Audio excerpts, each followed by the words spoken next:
दूसरे अध्याय का 45वां श्लोक उद्धृत किया है।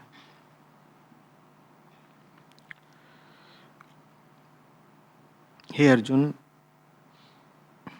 वेद तीनों गुणों सतरजतम के कार्य रूप समस्त भोगों एवं उनके साधनों का प्रतिपादन करने वाले हैं।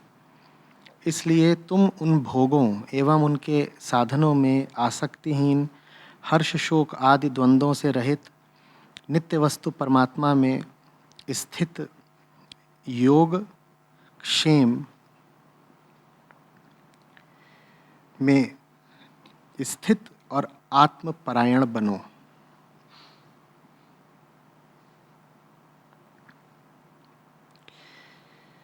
आचार्य जी नमन। श्री कृष्ण अर्जुन से तीनों गुणों का त्याग करके अनासक्त होने के लिए कह रहे हैं।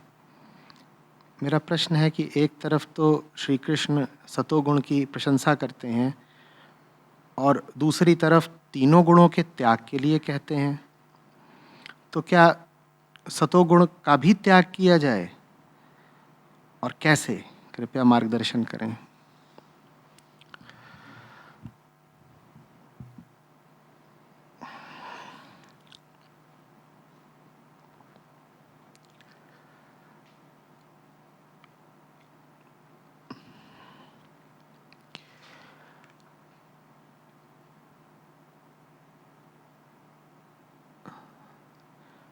तमोगुण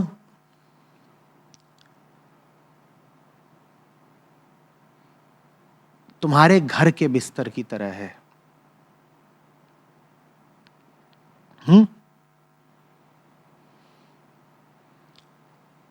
तुम उस पर पड़े हुए हो, तुमने खिड़की दरवाजे सब बंद कर लिए हैं, तुम बीमार हो और तुम नशे में हो।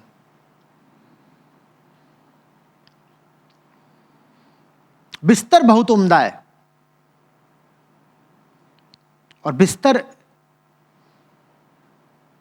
के किनारे खाने पीने की व्यवस्था है और शराबी के लिए शराब की भी, और कमरा सहूलियतों से भरा हुआ है। एयर कंडीशनर है, संगीत है, टीवी है, सब प्रकार के विलास की सारी सामग्री है,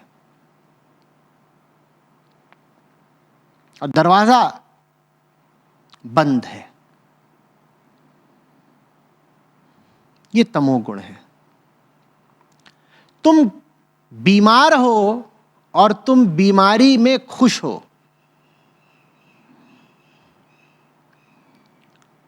तुम गलत जगह पर हो और जहां पर तुम हो तुम वहीं पर नशे में सोए पड़े हो, उस जगह से तुम हट भी नहीं पा रहे।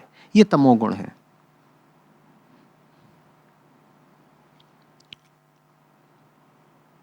हटने का कभी कभार विचार आता है तो तुम आलस के मारे फिर सो जाते हो।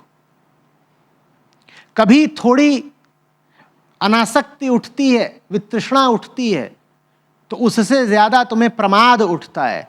ये प्रमाद, ये आलस ही तमोगुण की निशानी है। तमोगुण का मतलब है नशा, चेतनाहीनता, एक भारीपन चेतना का, एक शिथिलता, नींद से बोझिल पलकें, नशे से बोझिल चेतना, ये तमोगुण है। तुम गलत जगह पर हो और तुम हिल भी नहीं पा रहे। तुम्हारे साथ दो दो दुर्घटनाएं एक साथ हुई हैं। क्या? पहली तो तुम गलत जगह पर हो, दूसरा तुम वहां से हटना चाहते भी नहीं, क्योंकि उस गलत जगह पर तुम्हारे लिए विलास के, भोग के बहुत साधन हैं, तुम्हें उनकी आदत लग गई है, और तुम्हारे भीतर वो स्फूर्ति, वो चेतना, वो शक्ति, वो प्रेरणा बिल्कुल क्षीण हो गई है कि तुम बिस्तर छोड़ पाओ और दरवाजा तोड़ पाओ। ये तमोगुण है। साफ दिख रहा है तमोगुण कैसा है?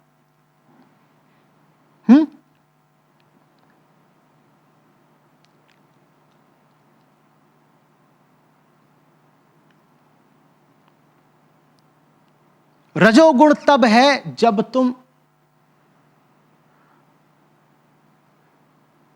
अपनी बेचैनी से परेशान होकर के उठो, नशे में हो, लेकिन कांप गए हो भीतर से कि ये हो क्या रहा है मेरी जिंदगी का, और दरवाजा तोड़ ताड़ करके बिल्कुल निर्बाध दौड़ लगा दो सड़कों पे।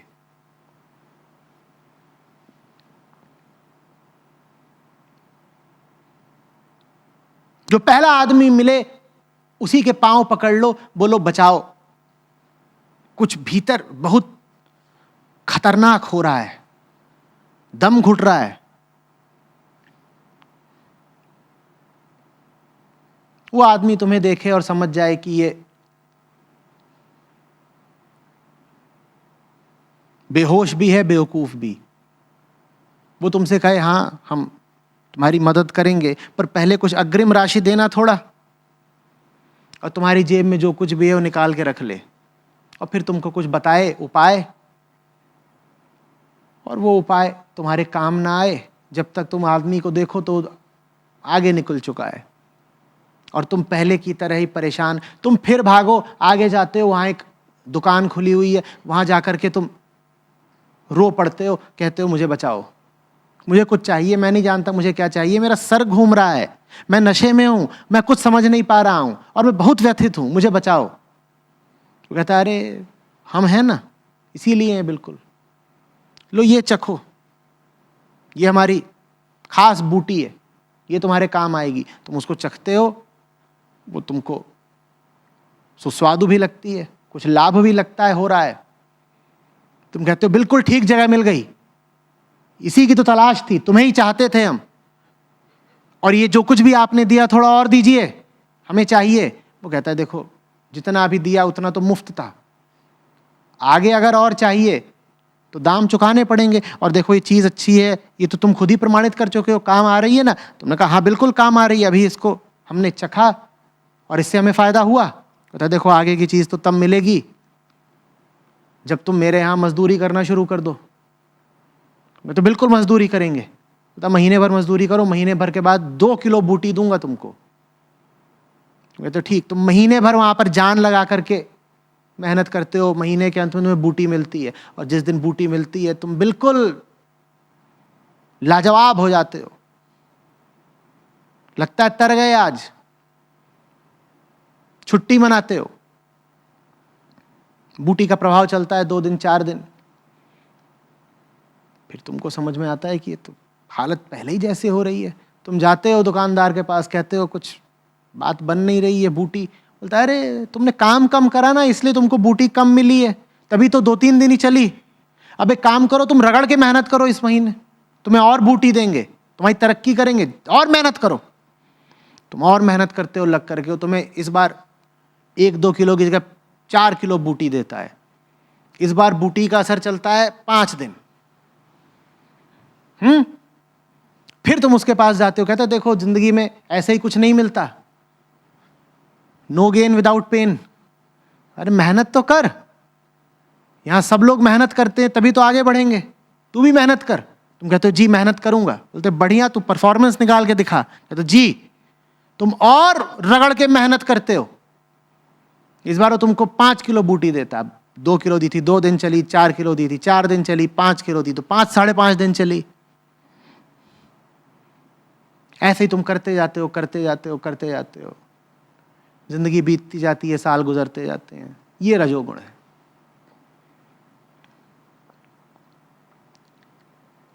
फिर एक दिन कोई गुजरता है दुकान के सामने से, तुमको देखता है कि जान दिए दे रहे हो,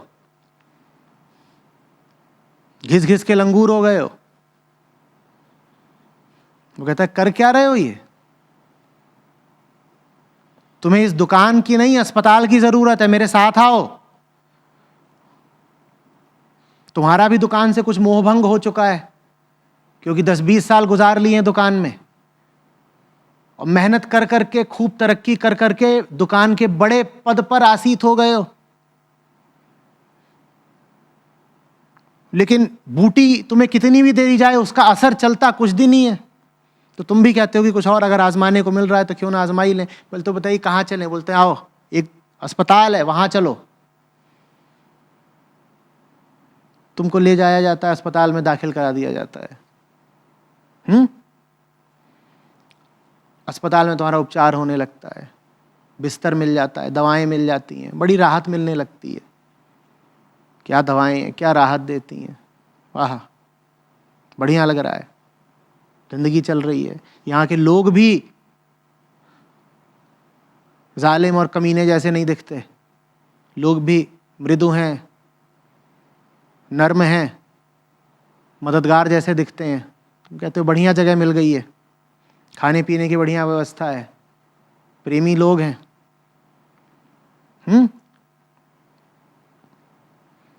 अब समय बीतता है, 6 महीने, साल भर तुम्हारा उपचार चलता है, 2 साल 4 साल उपचार चलता है। चिकित्सक तुमको अब थोड़े थोड़े इशारे देना शुरू करता है कि भाई आपका उपचार हो गया है, बिस्तर खाली करें और लोगों के लिए भी। पर तुमको अब यहाँ की भी आदत लग गई है। तुम कहते हो नहीं देखिए बढ़िया जगह है और बड़ी मेहनत से ये जगह मिली है। चिकित्सक कहता है देखो बाहर जाओ, और तुमको एक राज की बात बताते हैं, जो तुमको उस दुकान से इस बिस्तर तक लेकर के आया वो तुमसे पहले इसी बिस्तर पे था। तो इस बिस्तर पे होने की जिम्मेदारी समझो। जो इस बिस्तर पर आज है उसकी जिम्मेदारी ये है कि इस बिस्तर से अब उठे और दुनिया के बाजारों और दुकानों की तरफ निकले और वहां से लोगों को लेकर के आए और उस बिस्तर पे डाले। तो बहुत समय तक हम तुमको इस बिस्तर पर लेटे रहने नहीं दे सकते। अब बाहर निकलो, काम करो, मिशन बढ़ाना है। तुम कह रहे नहीं नहीं हम तो यहीं रहेंगे। ये सतोगुण है, ये सतोगुण है। तुमको सत की लत लग गई है, और सत की लत बहुत गहरी लगती है, खास तौर पे तब जब तुम्हें अतीत में अनुभव रहा हो तम और रज के नरकों में सड़ने का। उस अनुभव के बाद जब सत मिलता है तो लगता है अमृत मिल गया, और सत अमृत है भी, लगता है कुछ मिल गया जिंदगी में। लेकिन चिकित्सक भी तुमसे एक कदम आगे का ही है। एक दिन वो तुमको उठाता है और दरवाजा दिखा देता है, कहता है चलो बाहर निकलो। उस दरवाजे के बाहर जो है उसको कहते हैं त्रिगुणातीत। सबसे मुक्त हो गए, अब तुम सत से भी मुक्त हो गए। अब तुम दुनिया के बाजारों में निकलो और दान करो, मदद करो, प्रेम बरसाओ, काम करो। समझ में आ रही है बात? तीनों में अंतर क्या है? तुम्हारा कमरा तुम्हें कभी बाहर भेजने को राजी ना होता। कमरे ने सारी व्यवस्था कर रखी थी तुमको आजन्म बंधक रखने की। तमोगुण कभी तैयार नहीं होता तुम्हें रिहा करने के लिए। रजोगुण में जो दुकानदार था वो भी कभी तैयार नहीं होता तुम्हें रिहा करने के लिए। सतोगुण में ये खूबी होती है, खासियत होती है कि वो तुम्हें खुद ही रिहा करना चाहता है। यही ज्ञान की खूबी है। सतोगुण माने ज्ञान निष्ठा, वो खुद ही तुम्हें रिहा करना चाहता है। वो खुद ही तुमसे कहेगा कि अब हो गया, अब आगे बढ़ो। तीनों गुणों के आगे भी संसार है। इन 3 गुणों से आगे जो है उसे सत्य कहते हैं। तुम यहां तक आ गए, अब और आगे जाओ। तो सतोगुण तमोगुण और रजोगुण से ऐसे अलग है। वहां पर जो चिकित्सक है वो स्वयं ही तुमको रिहा करना चाहता है। रजोगुण में जो दुकानदार है वो स्वयं तुमको कभी रिहा नहीं करना चाहेगा। आ रही बात समझ में? वो जो दवाइयां दी जा रही थी अस्पताल में, कौन सी दवाइयां थी? यही सब था मामला। जो पढ़ते हैं आप शिविरों में अपने, वही दवाइयां हैं।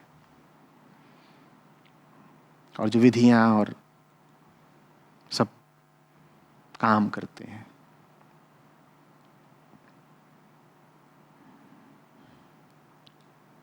आ रही बात समझ में?